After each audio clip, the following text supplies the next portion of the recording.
I keep my own hands warm.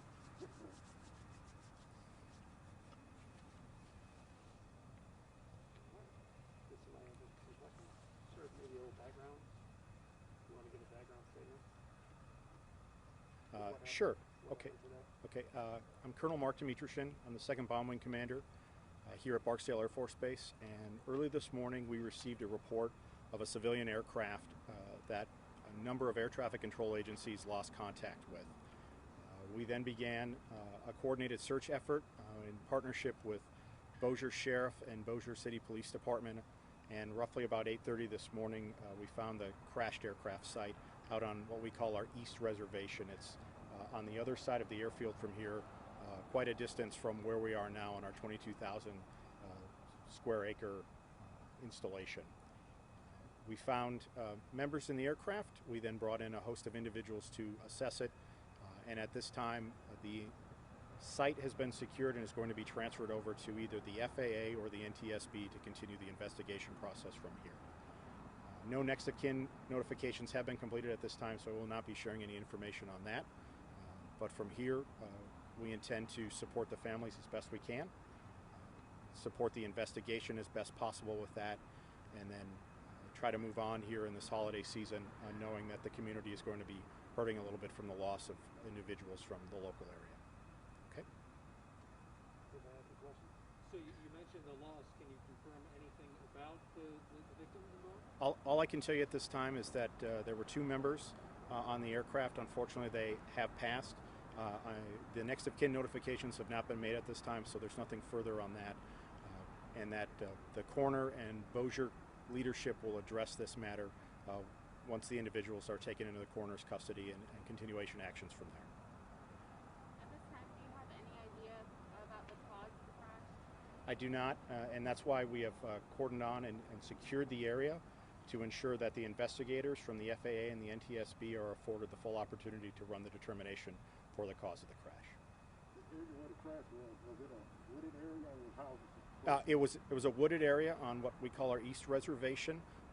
It was not excessively dense, but it is a low volume, low population area that we use predominantly for oil and natural gas exploration, and as well as some timber farming that is done over there and some harvesting.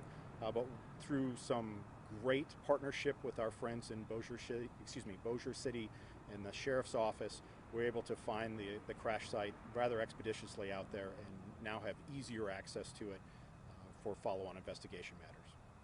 Can you tell us anything about the plane itself, where it was coming from, or the type of plane involved? All I know is that it was a small civil aircraft. I do not have a point of departure, a point of destination, and I have really nothing further on that. I do apologize. Chris, as we're able to, Chris will provide amplifying information.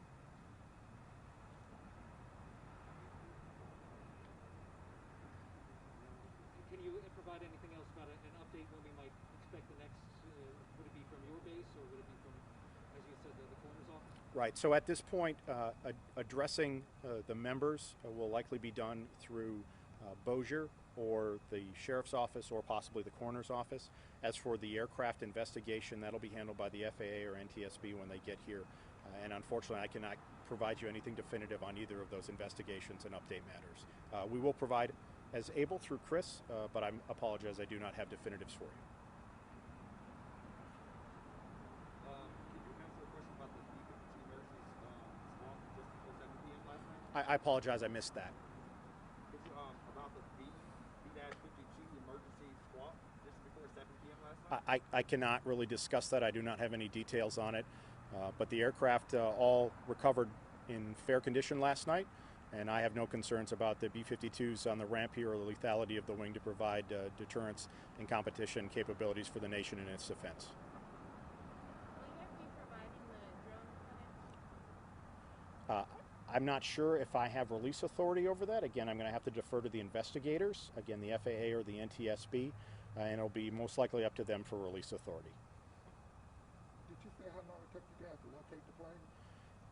Chris has the definitives on the timeline, but as I'm able to recall, it was roughly just shy of 0500 or 5 a.m. this morning when the Air Traffic Control Collective no longer saw the aircraft on its radar and its sensors, and we were able to find the site just before about 8:30 this morning.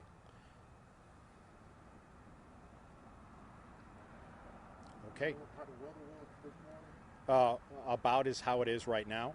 We do have the weather forecast captured at that time. Chris can get you the details on that. If no one has any further questions. Okay, we do thank you for coming out. We do have our heartfelt sorrows with the family at this time. We do pass them on our condolences. We do appreciate your patience in this matter. We will bring you the factual information as we're able to release it. But again, the FAA or the NTSB is going to be supporting the investigation portions in the corner to address the members of the aircraft. Thank you for coming out, and happy holidays as best possible.